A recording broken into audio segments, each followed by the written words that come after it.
Boa noite, que bênção, mais uma vez reunidos para adorar o Senhor. Se você não pôde participar desta ação missionária, prepare-se, agosto teremos uma viagem missionária, que é o dobro da ação missionária. A ação missionária é viagem missionária é 2 vezes 1, quer dizer, você vai ter mais tempo nesta cidade, se eu não me engano, vai ser lá em... Eu nem sei como é que eu vou me enganar, né? Não sei nem onde é que vai ser, mas vai ser Nova Jaguaribara, lembrei, Nova Jaguaribara, sei lá em Nova Jaguaribara, pastor Geraldo Cruz está lá, e então se prepare, porque é um tempo muito, muito especial. Sei que não é fácil, todos têm suas atividades, suas dificuldades, e eu sei que não é fácil, mas é uma bênção, né? Teve irmãs maravilhosos que estavam ali, teve a irmã Margarete, que está aqui conosco na igreja, foi para a viagem missionária, né?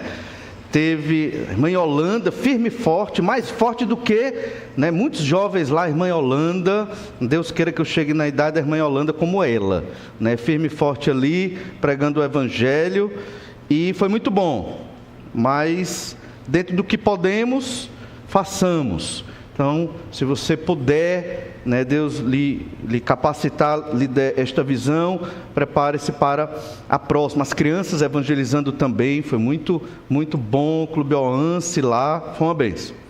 Irmãos, a igreja deve ser um corpo em harmonia. Estamos estudando 1 Coríntios e agora é o capítulo 12. E hoje nós vamos avançar do verso 12 em diante. E nós sabemos que a igreja de Corinto é uma igreja complicada. É uma igreja difícil, porque, embora uma igreja de Deus, tendo muitos convertidos ali, era uma igreja que passava por sérias dificuldades, falta de maturidade no caminho do Senhor. Era uma igreja dividida, haviam partidos dentro da igreja, e a igreja disputava por muitas coisas, disputava com relação à ceia do Senhor, né? Disputava com relação ao uso do véu, colocava irmãos na justiça, na época, lá no capítulo 6, então, eles viviam em disputas, várias questões, e parece que não entravam em muitos acordos. E qual o problema disso? É que a obra do Senhor não avançava, a obra não caminhava. Então, quando a igreja começa a entrar em disputas secundárias ou terciárias, a igreja não avança. Nós estudamos claramente no capítulo 1 e 2, principalmente, que a solução para uma igreja dividida é pregar Jesus Cristo e este crucificado. Essa é a solução. Óbvio que lá no capítulo 15, que a gente ainda vai chegar lá, se Deus permitir, esse Cristo crucificado ressuscitou. Capítulo 15 de 1 Coríntios, todo é sobre a ressurreição de Jesus e a nossa ressurreição. Mas é interessante compreender que esta igreja está dividida, mas é uma igreja de Deus. Ou seja, as igrejas enfrentam dificuldades, mas elas têm que resolver seus problemas.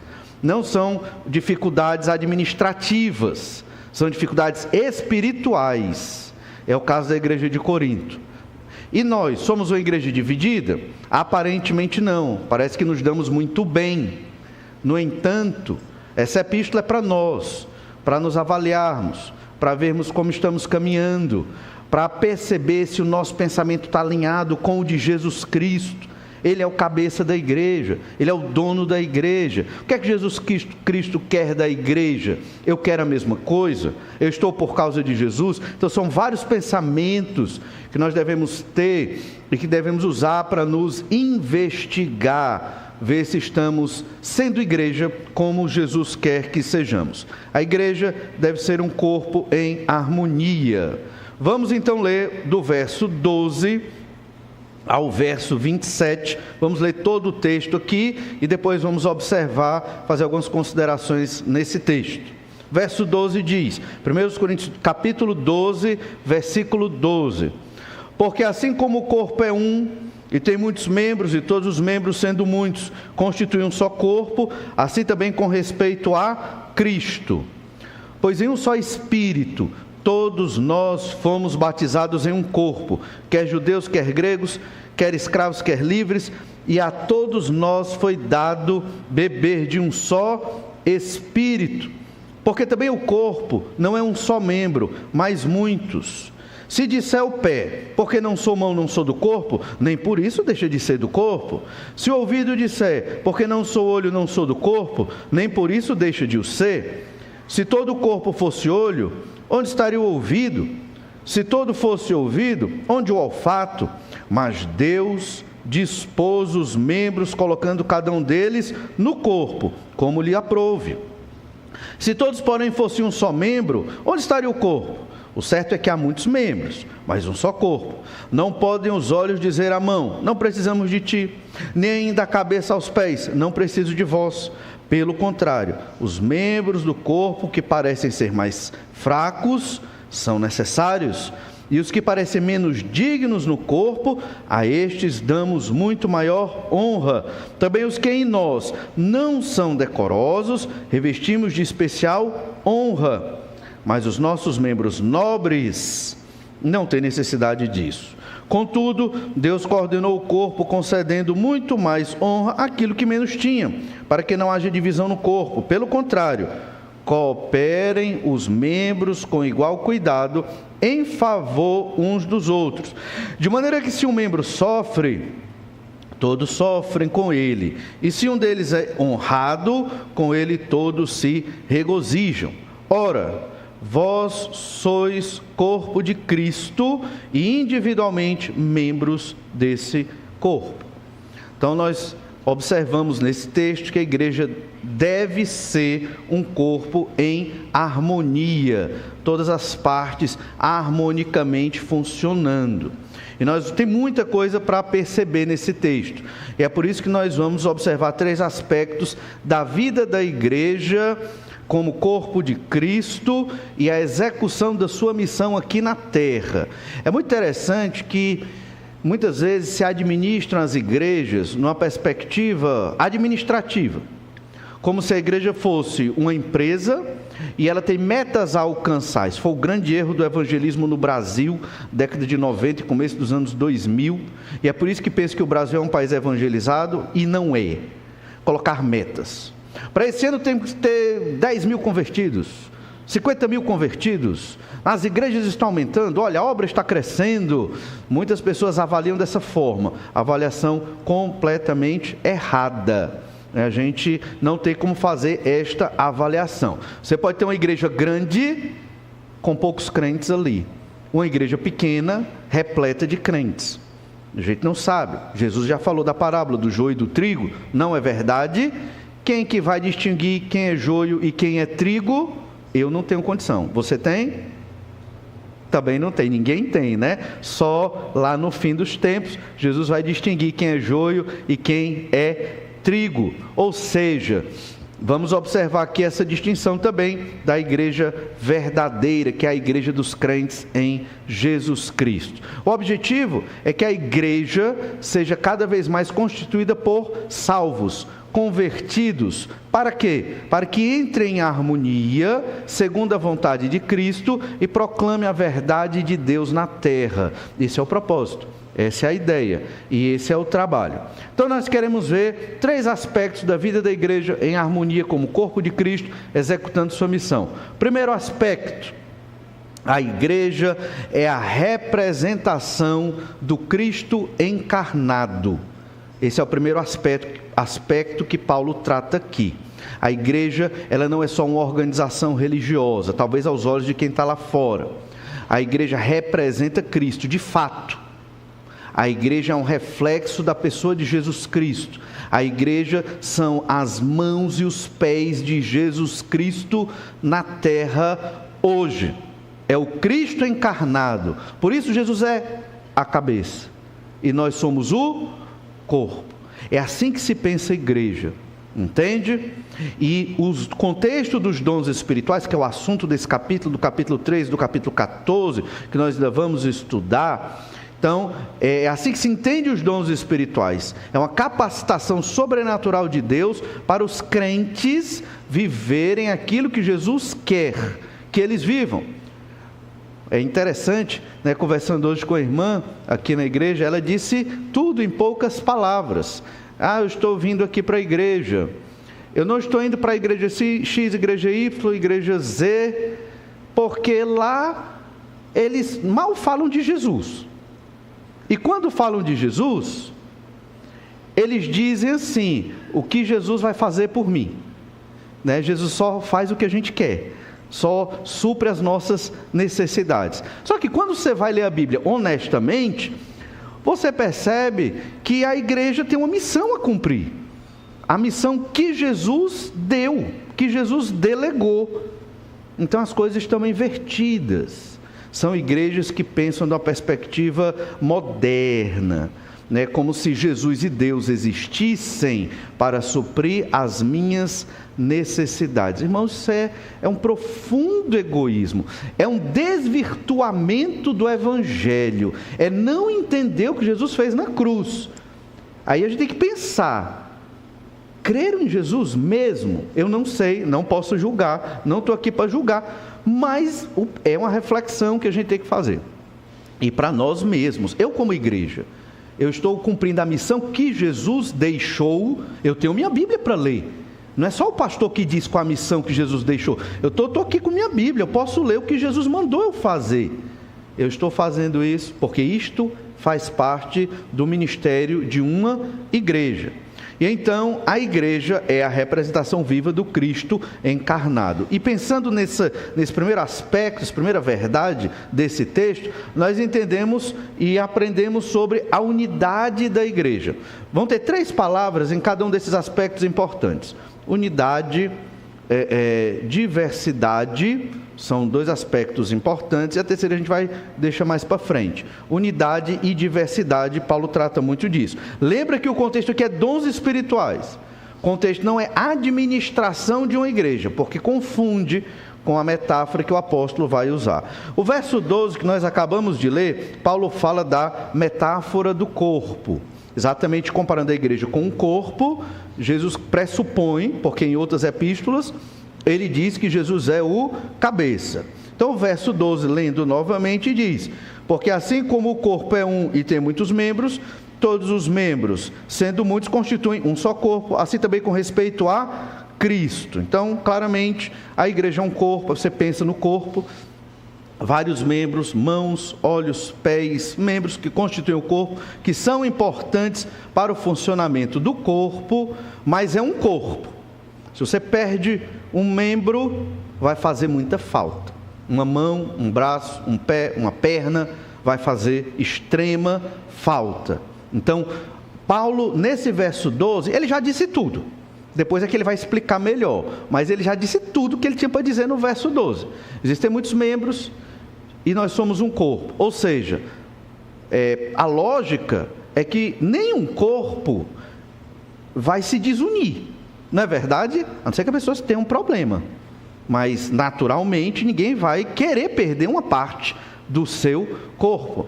Paulo ele vai usar o argumento do absurdo aqui. Qual é o corpo que quer perder uma parte? Qual parte do corpo que quer sair? Porque se minha mão quiser sair do meu corpo, o que é que vai acontecer com minha mão? Ela vai morrer. O corpo continua vivo, mas essa mão vai morrer. Ela vai se acabar, porque ela não está no corpo, mas o corpo continua. Mas machucado, sofrendo, sem uma funcionalidade.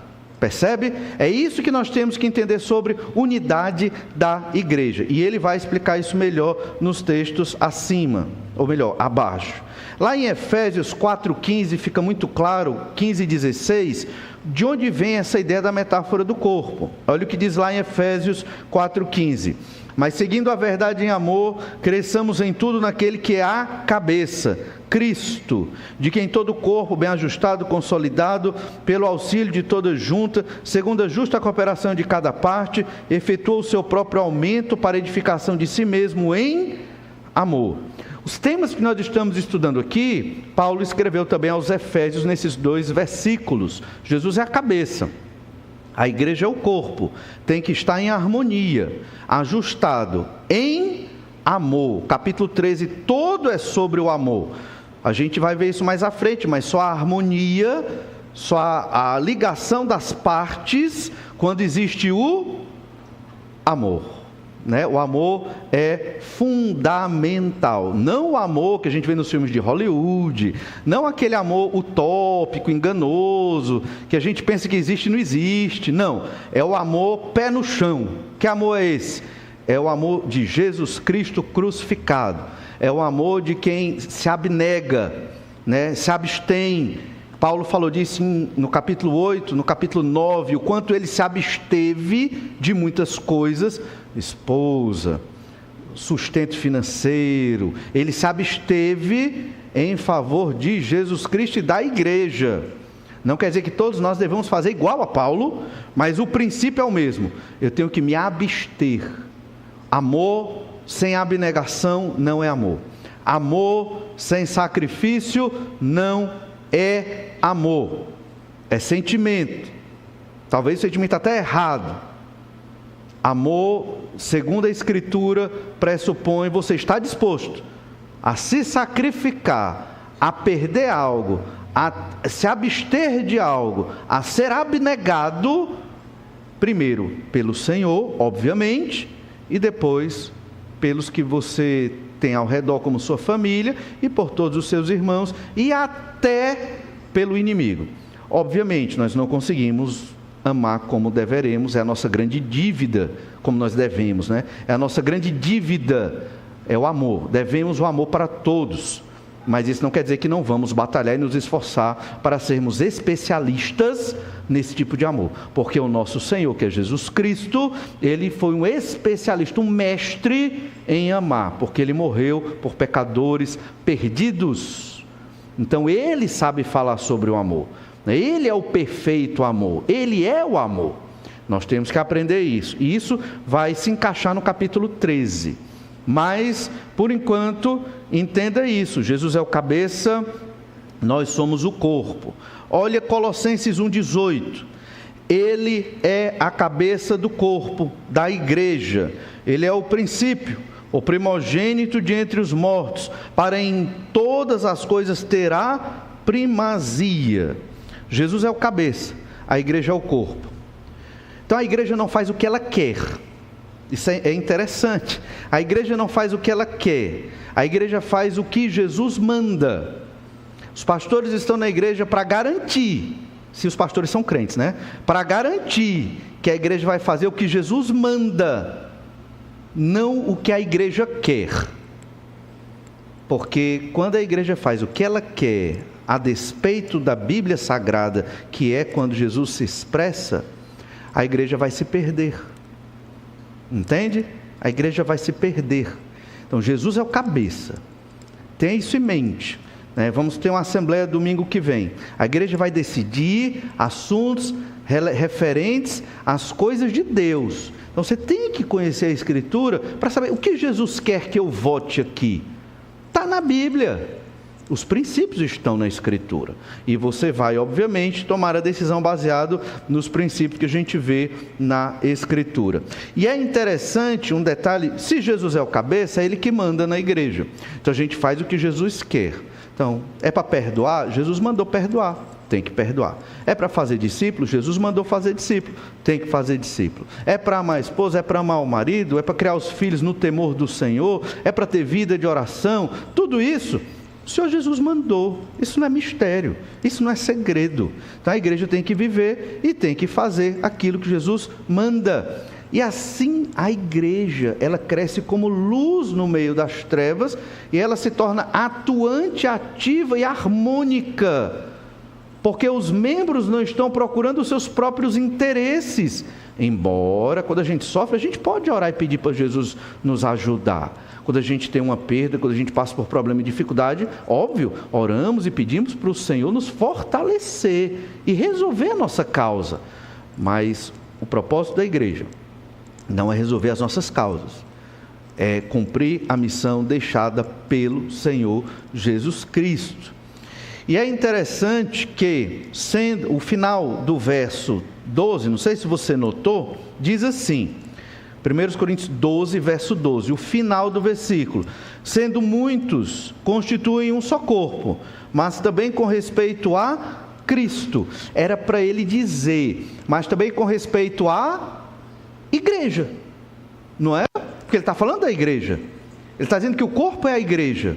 Ele está usando a metáfora, a figura de um corpo, para tratar da unidade da igreja. E aí ele começa falando do corpo, voltando para o verso 12. Porque assim como o corpo é um e tem muitos membros, e todos os membros, sendo muitos, constituem um só corpo, assim também com respeito à igreja. Não, com respeito a Cristo. Por quê? E aqui é uma figura de linguagem muito conhecida, não só na nossa língua, mas em outras línguas, várias línguas, a metonímia, onde você pega uma parte pelo todo. Ele está falando da igreja, mas quando ele fala Cristo, porque Cristo é o cabeça. Isso nos ensina a unidade entre Jesus Cristo e sua igreja. Entende? Em lugar de falar igreja, ele falou Cristo, porque quando você fala do cabeça, você está falando de toda a pessoa. É um organismo espiritual. A igreja é um organismo espiritual. E é por isso que a gente vai ler aqui, e vimos também domingo passado, que é o Espírito Santo que distribui os dons. Não sou eu, é o Espírito Santo que distribui os dons. Para cada crente servir na obra de Deus. A obra é de Deus, essa igreja é do Senhor Jesus Cristo, e nós temos que seguir aquilo que o Senhor Jesus deixou para nós seguirmos. Então isso é muito claro, essa é a mensagem, essa é a missão, e é tão simples. Só que se você observar a nossa sociedade ao redor, quantas e quantas igrejas, estão bem distantes daquilo que o Senhor Jesus quer que elas façam, se é que são igrejas, se é que ali se prega o Evangelho. Então, isso pode acontecer conosco também, se nós não estivermos observando o Senhor Jesus Cristo. Isso aconteceu também, essa figura de linguagem, onde a igreja foi tomada por Jesus Cristo, lá em Atos 9, verso 5. Quando o Senhor Jesus se revela ao apóstolo Paulo, ele perguntou: quem és tu, Senhor? Paulo perguntando para Jesus, no caso Saulo: quem és tu, Senhor? E a resposta foi: eu sou Jesus, a quem tu persegues. Mas Paulo não estava perseguindo Jesus. Paulo estava perseguindo quem? A igreja. Percebe? Perseguir a igreja é perseguir Jesus. Há uma relação de intimidade espiritual entre Jesus Cristo e a sua igreja. E Jesus falou: estarei convosco todos os dias até a consumação dos séculos. Então o que nós estamos fazendo aqui, e o que as igrejas bíblicas tementes a Deus fazem, não é só um movimento religioso, não é só isso, não é só um movimento humano, uma organização humana, é a obra de Deus. Pode ter 30 pessoas, 50 pessoas, 200 pessoas, 1.000, 2.000 pessoas, não importa o número de pessoas, importa é o que você está fazendo ali. Está fazendo porque é o corpo de Jesus Cristo.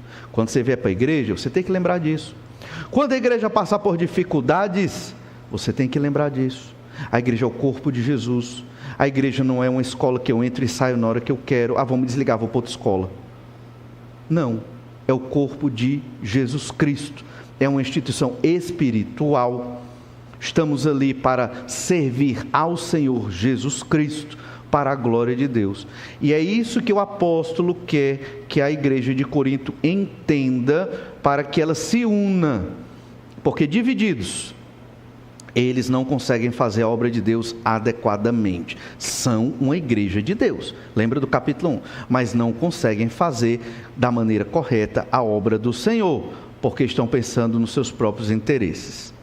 Ainda no verso 13, 1 Coríntios 12, verso 13, outro elemento, ele falou da metáfora do corpo, que ele vai retomar mais adiante, mas aqui no verso 13, há outro elemento de unidade. Pois em um só Espírito, todos nós fomos batizados, em um corpo, quer judeus, quer gregos, quer escravos, quer livres, e a todos nós foi dado beber de um só Espírito. Então, que elemento de unidade é esse? Você vê um só Espírito, um corpo, esse unidade. Aqui fala-se do batismo do Espírito Santo. E o batismo do Espírito Santo é um elemento de unidade da igreja. Tem 2 batismos para nós crentes no Senhor Jesus Cristo. Há o batismo nas águas.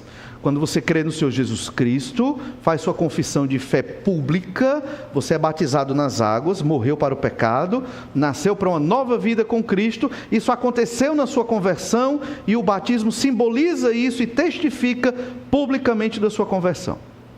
O batismo nas águas. Mas há o batismo no Espírito, que é o que esse versículo está dizendo aqui. E o batismo no Espírito acontece no dia da sua conversão. No dia que você entendeu, estou perdido, sou um pecador, estou perdido. Diante do tribunal de Deus, estou condenado porque eu não tenho obras. Eu não tenho obras que me salvem no dia do julgamento diante do Senhor. Eu não tenho obras. E o que eu fizer na terra não vão me dar essas obras. Não vão me dar essas obras.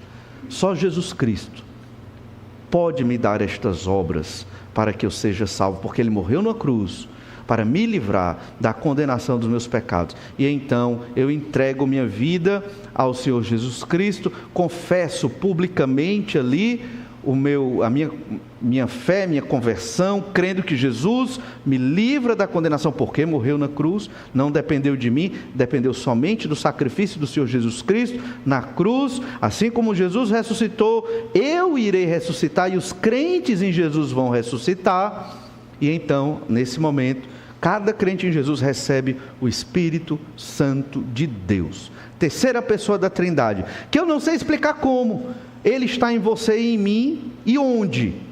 Mas a Bíblia garante que Ele está. Como eu também não sei explicar, Jesus dizendo, estarei convosco todos os dias até a consumação dos séculos. Mas Ele está. Então nós temos o Espírito Santo de Deus agindo em nós. Se você pecou, se eu pequei, é porque eu quis pecar. Mas eu tinha o Espírito Santo para me fortalecer, para eu rejeitar aquele pecado. Eu tinha a palavra me ensinando para eu rejeitar aquele pecado. Eu pequei porque eu quis. E eu tenho que confessar o pecado dessa forma. Senhor, me perdoe porque eu pequei, eu quis. Mesmo os pecados pela ignorância, aqueles pecados que a gente não faz tão voluntariosamente, mas fomos nós, em consciência. Então é necessário esse pedido de perdão. O batismo do Espírito Santo nivela todo mundo. Todo mundo tem o mesmo poder do Espírito Santo. Não tem uma casta mais espiritual do que outra dentro desta igreja ou qualquer outra igreja. Todos têm o mesmo poder do Espírito Santo de Deus. Todos têm a capacidade de orar e buscar o Senhor e chegar ao trono da graça. Todos nós. Não existe um mais, um menos. Existe aqueles que buscam mais e aqueles que se acomodam, mais, ou buscam menos. Mas algumas questões sobre o batismo do Espírito Santo. Como eu falei domingo passado, existe muito do movimento neopentecostal e pentecostal ao nosso redor. Para os pentecostais, o batismo do Espírito Santo é outra coisa. Ele não acontece no momento da conversão. Ele não acontece no momento da conversão. Tanto que é chamado de segunda bênção. Conversão é a primeira bênção. O Espírito Santo lhe batizar é a segunda bênção. E esse batismo, esta segunda bênção, se dá quando você fala em línguas estranhas, estáticas ou línguas de anjos. Varia. Certo? Então, isso é uma característica singular do movimento pentecostal. Nós não cremos nisso. Por isso não somos pentecostais. Mas as pessoas não falaram em outras línguas? Sim, verdade. Na Escritura a gente vai estudar em breve esse assunto no capítulo 14, principalmente. É verdade. Algumas pessoas, quando o Espírito Santo desceu, eles falaram em outras línguas. No entanto, entendemos que eram outros idiomas. A gente estudou isso no livro de Atos, capítulo 2, capítulo 8, capítulo 10 e capítulo 19. Foram as 4 manifestações do Espírito Santo, quando o Espírito desce, e aquelas pessoas ali, ao se converterem, falaram em outras línguas. Mas outros se converteram, como Lídia, como carcereiro, e não falaram em outras línguas. O que será que aconteceu? Então, se você faz uma interpretação coerente do livro como um todo, você tem que entender por que alguns se converteram e falaram em línguas, e outros se converteram e não falaram em línguas, idiomas. correntes daquela época. O que foi que aconteceu?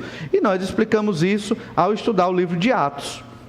Você ter vindo pela manhã, ter acompanhado as meditações sobre o livro de Atos. E ali nós entendemos que, de uma maneira muito caprichosa e literária, Lucas, o autor do livro de Atos, ele mostra que a igreja é de todos os povos. Como? Ele mostra como o Espírito Santo desceu aos judeus em Jerusalém, e ali várias outras nações também, como o Espírito Santo desceu aos samaritanos em Atos capítulo 8, aos romanos em Atos capítulo 10 e aos asiáticos, lá os de Éfeso no capítulo 19, ali asiáticos / gregos, né, digamos assim.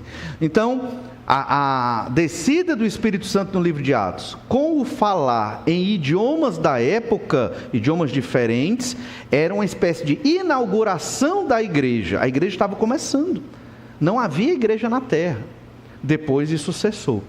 Você sabe quando na história da igreja registrada pelos historiadores antigos se falou sobre os dons do Espírito na manifestação de outras línguas, a chamada glossolalia, não tem relato na história antiga. Se tivesse, eles colocariam, porque é um negócio incrível, não é? Isso veio no século XX, voltou a se falar disso no século XX, né, quando você vai estudar sobre a história do movimento pentecostal. Então é algo para a gente refletir e entender que o batismo do Espírito Santo, ele une a igreja, ele não pode dividir. Então por que tem crentes que creem de um jeito no batismo do Espírito Santo e crentes que creem de outro jeito no batismo do Espírito Santo? Já dividiu, não é verdade? Então veja como é importante ter uma interpretação correta da Escritura e das coisas do Senhor. O batismo nas águas coloca o crente na igreja local, a igreja física, Igreja Batista Manancial, por exemplo, a igreja de Corinto, por exemplo, a igreja local. O batismo no Espírito Santo coloca o crente na igreja universal, igreja invisível, é a igreja chamada verdadeira. Que igreja é essa? Só Jesus sabe, né? O nome dela não tem, né? Não é só a igreja batista ou a batista regular. Outras igrejas com outros nomes são também desta igreja verdadeira, e só Jesus sabe. São o trigo, que obviamente naquele dia o Senhor vai apresentar exatamente quem são. O Espírito Santo une a igreja, o Espírito Santo distribuiu os dons, um só batismo. Então a gente tem que compreender que esse batismo do Espírito, ele não veio para dividir, mas para unificar. E aí nós temos que ter esse entendimento. A igreja não é somente uma organização que encontra unidade em um desafio, em um objetivo, em um propósito, uma incumbência em comum. Não. A igreja, ela é a reencarnação viva de Jesus Cristo. As mãos e os pés de Jesus hoje, e desde que Jesus subiu ao céu, se chama igreja. Nós devemos brilhar à luz de Jesus Cristo. Como é que uma pessoa vai conhecer Jesus? Através de você, crente em Jesus. Se você vive em pecados, você não está representando bem Jesus Cristo aqui nesta terra. Se você luta contra os pecados e vive para a glória de Deus, você está representando Jesus Cristo bem aqui nesta terra. Então, a igreja não é só uma organização. A gente não pode pensar assim, isso é um grande erro. A igreja não é só uma sociedade religiosa. A igreja, ela é espiritual, ela é o corpo de Cristo. E é isso que faz uma pessoa perseverar, um crente, perseverar na igreja de Jesus.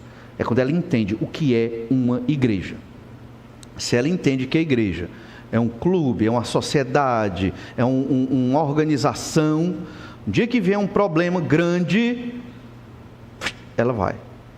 Ela deixa, ela sai, ela se perde, porque ela não captou que isso aqui é maior do que nós. E é o que Paulo está dizendo para que a igreja de Corinto se una.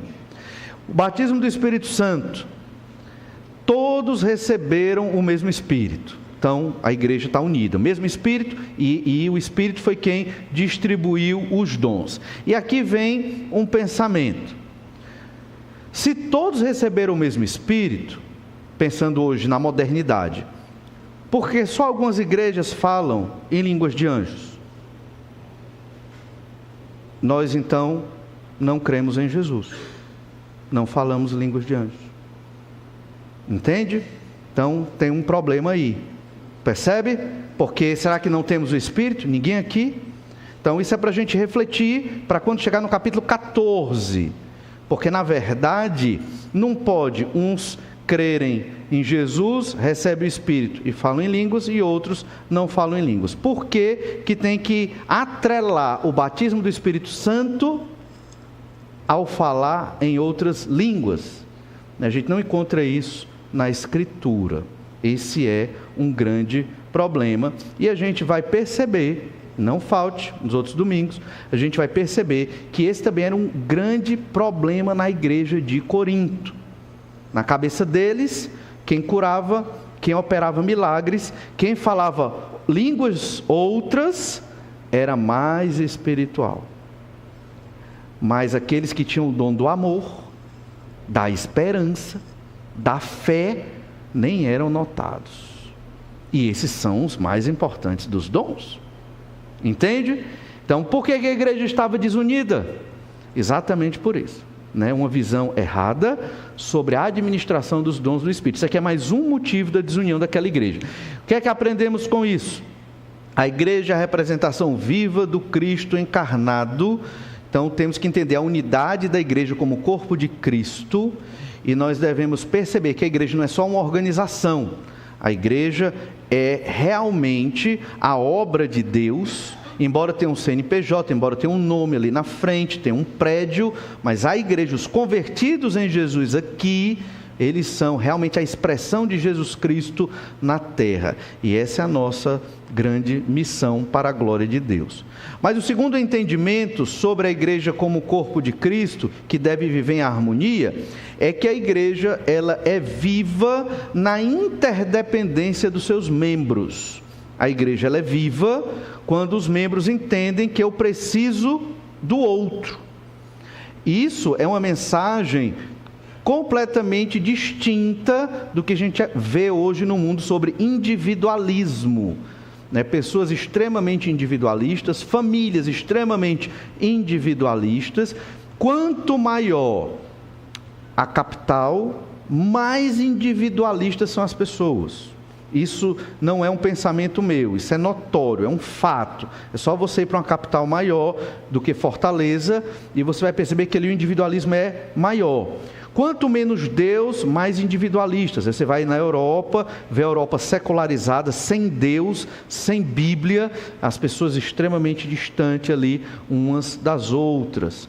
Então, a igreja é viva na interdependência dos seus membros. Os membros estão dependendo uns dos outros. E é um segundo ensino que Paulo vai nos trazer aqui. Agora ele vai explicar bem essa figura do corpo. 1 Coríntios 12, verso 14. Porque também o corpo não é um só membro, mas muitos. Irmãos, é revelador. O corpo não é só um membro, não é só uma mão pulando, não é só um pé pulando. Não pode. Então você não pode querer que todos sejam como você. Entende? Não pode. Você não pode querer que todos tenham o mesmo dom. Entende? Todos têm que ter o meu dom. Não pode. Um vai ter um dom espiritual, outro vai ter outro. E a ideia é haver uma complementação. Entende? Então, os irmãos que foram lá para a viagem, para a ação missionária. Certamente o Espírito moveu essas pessoas. Ah, mas outros não foram. Como é que pode? São pecadores. Não, peraí. Eles não foram talvez porque foram movidos para fazer outra coisa. Quem é você para julgar quem vai e quem não vai? Está entendendo? Quando a gente faz isso, a gente pode pecar. Não é verdade? A gente pode pecar. É Deus quem move. E ali, certamente, foram utilizados dons do Espírito Santo para fazer aquele trabalho, para levar o Evangelho, para motivar o missionário, para tantas outras coisas. Entende? Surgiu na mente de um irmão que incentivou outros e vários foram. É assim. E a igreja vai segundo aquilo que o Senhor vai capacitando. Por isso que na igreja a gente não deve julgar quem está fazendo e quem não está fazendo. A gente deve se alegrar com os que estão usando o seu dom espiritual. Amém. Porque se aquela pessoa não está Então, talvez orar, ou talvez ele esteja usando em outra coisa, em outra área. Às vezes a gente nem sabe, durante a semana, como o irmão está utilizando seu dom espiritual. Interessante, não pode ter um só membro, é um corpo. Então, aqui a palavra é diversidade. Os versículos passados a gente viu unidade, aqui diversidade, muitos dons. E esses dons são comparados a partes do corpo. A metáfora do corpo, ela aparece desde a antiguidade. Paulo não trouxe nada novo aqui, certo? Então, há uma fábula de Esopo, Esopo era um egípcio, que fala do ventre e dos membros. E essa fábula é parecido com o texto que a gente está lendo aqui, porque esta fábula de Esopo fala do ventre falando com o pé, os pés. Quem é mais importante? Os pés dizem, não, nós somos mais importantes. Porque você só vai para onde você quer se a gente carregar você. Aí o ventre diz para os pés, não, nós somos mais importantes. Porque se eu não der nutrição para você, você não vai ter energia para me levar para onde eu quero. E aí, essa é a metáfora lá da fábula de Esopo. Normalmente uma fábula é com animais, mas aqui foi com partes do corpo. Esta fábula depois foi trazida para o mundo grego e foi utilizada como ensino didático, principalmente no contexto militar. E Paulo, ele recupera aqui, ele já tinha esse entendimento e aplica na igreja, obviamente sob a iluminação do Espírito Santo de Deus. Outro detalhe interessante sobre esta figura do corpo é que lá em Corinto havia um templo de um deus chamado Asclépio. Asclépio era uma divindade da cura, era o deus da cura. E existe hoje o Museu da Antiga Corinto. E lá no Museu da Antiga Corinto você encontra pés, mãos, partes do corpo, feitos de terracota, nome bonito para barro, né? Então, feitos de barro ali, preservado, que estão lá no museu, que foram encontrados nas ruínas do templo do deus Asclépio. Interessante. Então os coríntios tinham isso na mente, né? Se você vai em Juazeiro, também tem esse negócio, né? Você chega lá em Juazeiro ali, você vai no museu, lá no horto da imagem, da estátua do Padre Cícero, e tem partes de membros que a turma diz que é porque foram curadas pelo Padre Cícero, né? E provavelmente lá com Asclépio era a mesma ideia. Você vê, muda o nome, mas o engano é o mesmo, né? Então lá com Asclépio era a mesma ideia. Alguém entendeu que foi curado pela divindade, pelo deus Asclépio, e aí fez a mão de barro e colocou lá para adorar esta divindade. Os coríntios, então, eles tinham esse entendimento das partes do corpo, de um deus da cura e dessa divindade. Então, quando Paulo traz uma metáfora do corpo, automaticamente eles sabem o que isso significa. E reforça ainda mais o ensino, o fato de que Sêneca, se você acompanhou os nossos estudos em Atos, Sêneca, ele foi contemporâneo de Paulo. Paulo, além de ser cidadão romano, além de ser um rabino renomado, e depois convertido pelo Senhor Jesus Cristo ao cristianismo, ele provavelmente foi um estoico, escola filosófica de Sêneca. E Sêneca usou essa mesma figura, a mesma figura do corpo. Só que ele dizia, a sociedade tem que entrar em harmonia, como um corpo deve estar em harmonia. Baseado em quê? Na natureza humana. O ser humano, por ser humano, ele tem que entrar em harmonia. É o princípio do estoicismo. Paulo diz, não. Realmente, tem que haver uma harmonia. Só que eu não posso garantir nada na sociedade perdida. Não vai ter harmonia. Estão perdidos nos seus pecados. Mas a igreja deve entrar em harmonia. Aí sim, por causa de Jesus Cristo, que nos une, nós podemos viver em harmonia. Então Paulo, que outrora provavelmente seguiu essa escola filosófica, ele pega aquele ensino, tira o erro e transforma em cristianismo. Incrível! E é o que ele está fazendo aqui, usando a metáfora do corpo. O corpo e a igreja tem vários membros, todos são úteis, não pode ter um só membro, não pode ter uma só visão. Tem uma visão de Jesus Cristo, que é o cabeça, mas cada um vai ter um dom, uma habilidade para servir ao Senhor Jesus. Olha 1 Coríntios 12:15 agora. Se disser o pé, porque não sou mão, não sou do corpo, nem por isso deixe de ser do corpo. Se o ouvido disser, porque não sou olho, não sou do corpo, nem por isso deixe de o ser. E aqui, o fato de você não estar satisfeito com o seu dom, não quer dizer que você não pertence ao corpo, e não quer dizer que você é útil. Às vezes as pessoas, por conta do nosso pecado, não estamos satisfeitos com a nossa condição. Deus te fez assim. Hoje, exatamente hoje, nesse horário, nesse momento, o que você é, foi Deus que lhe fez. Foi Deus que lhe abençoou. Foi Deus que lhe deu. Se você não está satisfeito, você não está satisfeito com Deus.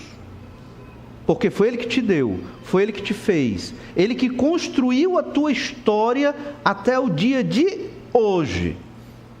Se você é pé, fique feliz em ser um pé. Entende? Não queira ser uma mão. Você não é mão. Entende isso? Ah, mas o pé fica lá embaixo, aquela coisa toda. Mas Deus vai te abençoar assim. E não estamos falando de posição social. Estamos falando de dons do Espírito Santo. Deus te deu uma habilidade, use. Não, mas eu quero ser um instrumentista. Não, mas eu quero ser um pregador. Não, mas eu quero ser alguma coisa assim. Não, Deus quer você em outra atividade, que você vai ser muito mais frutífero ali. E que eu, como pastor dessa igreja, não vou conseguir. Eu não vou conseguir. Tem coisas que eu não vou conseguir. Entende? E você tem esse dom para fazer. Está entendendo? E se você não quiser usar o dom que Deus lhe deu, a obra não vai. Não depende de mim. Percebe? Não depende de mim. Eu vou tentar fazer a minha parte. Cumprir o dom pelo qual Deus me deu. Você cumpra a sua. O dom que Deus lhe deu. Existem irmãos que são extremamente misericordiosos. Ele olha, percebe, essa pessoa precisa de ajuda. E ele vai lá e ajuda, e ora, e visita. E às vezes eu nem fiquei sabendo, eu nem consegui. Eu nem percebi. Falhei. Mas aquele irmão percebeu. Então a igreja cumpriu a sua missão. Percebe? Essa é a ideia dos dons do Espírito. E é isso que nós temos que compreender. O ouvido, ele tem que ficar satisfeito por ser um ouvido, né? Ele não vai querer ser um olho. Não dá. Ouvido é ouvido. E não tem como você ter um corpo inteiro que é um ouvido, ou que é um olho pulando. Isso é um absurdo. O argumento de Paulo é o argumento do absurdo. Ele está querendo mostrar para a igreja. Vocês têm que entender a unidade da igreja, unidas em quê? O cabeça, Jesus. E a diversidade da igreja, muitas atividades, muitos dons, né? Muitos serviços para Jesus. E aí é que está um detalhe aqui, um parêntese. Quando você vai administrar uma igreja, se para os irmãos entenderem, eu acho que entendem, é só para deixar claro. Quando você vai administrar uma igreja, você não pode dizer o que a igreja vai fazer, como pastor. Não entenderam, né? É assim. Existem vários dons aqui. A igreja vai agir dentro dos dons que Deus colocou. Será que aqui tem todos os dons espirituais que existem? Não sei. Deus não me revelou isso, nem tem como saber.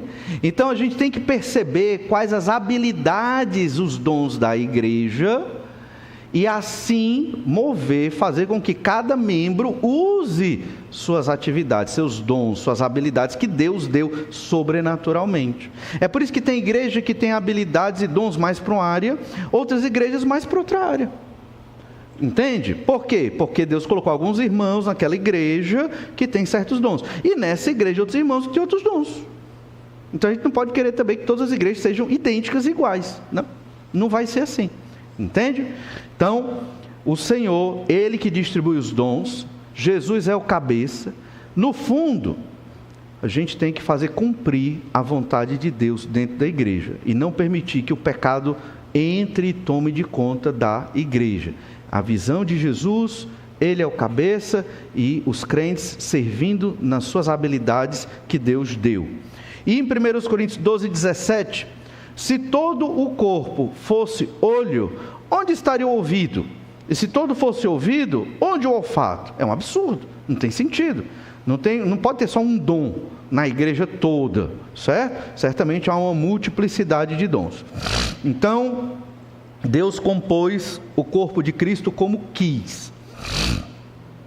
E existem várias igrejas com várias habilidades. O ideal era todo mundo unido, mas infelizmente, por várias questões, a igreja foi se dividindo até os dias de hoje. Então você tem várias denominações, vários movimentos, muitos bíblicos, muitos outros chegando nem perto da Bíblia.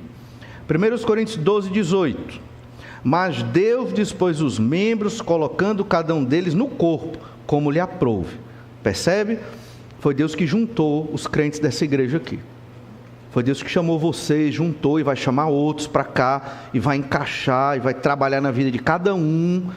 Às vezes chega um crente aqui, não está com vontade de servir, aí Deus vai trabalhando, o Espírito Santo, a leitura da Bíblia, o exemplo da igreja, dos irmãos, ele vai criando gosto, vai querendo, e ele descobre, eu tenho essa habilidade, foi Deus que me deu, e ele começa a servir ao Senhor. Agora, se ele disser, eu não presto, não sirvo para nada, Deus não me deu nada, estou sozinho, aí ele vai se encolhendo, acaba não servindo. E o que é que acontece? A igreja perde um elemento importante do corpo. Deus foi quem dispôs os membros. Verso 19: se todos, porém, fossem um só membro, onde estaria o corpo? O certo é que há muitos membros, mas um só corpo. Muito didático, muito simples. Muitos membros, diversidade, um só corpo, unidade. O pensamento é o de Jesus Cristo. Ninguém inventa roda na igreja. Ninguém inventa moda na igreja. A gente segue o que a Bíblia diz. É simples. Fazer o simples é o correto, porque a Bíblia não é difícil. Muitas igrejas mais modernas inventam moda, inventam coisas e vão seguindo tendências. Infelizmente, podem ir se perdendo. A igreja de Corinto precisava se unir, né? Certamente nós também precisamos entender a unidade e a diversidade na igreja com relação aos dons. A igreja é viva na interdependência dos seus membros. E por fim, um terceiro e último aspecto, mas a gente vai deixar para ver no outro domingo, é que a igreja é unida como um corpo para a glória de Deus. Mas próximo domingo nós continuaremos a partir do verso 21, como Paulo explica essa unidade e diversidade do corpo de Cristo. Durante essa semana, reflita nisso, né? Qual o seu lugar neste corpo, nesta igreja, né? Qual o seu serviço para a glória de Deus? Como o Senhor te move, te motiva, como o Espírito Santo te impulsiona, é aquilo que Ele lhe dá gosto para você fazer. Você não precisa de ninguém mandar, você quer, é aquilo que o Espírito está te impulsionando para que você faça para servir ao Senhor, para a glória de Deus na igreja do Senhor Jesus Cristo. Pensando assim, irmãos, a gente não vai olhar para ninguém ou falar de ninguém que não está servindo. A gente vai pensar em servir, em cumprir a missão, em proclamar o Evangelho, em fazer discípulos.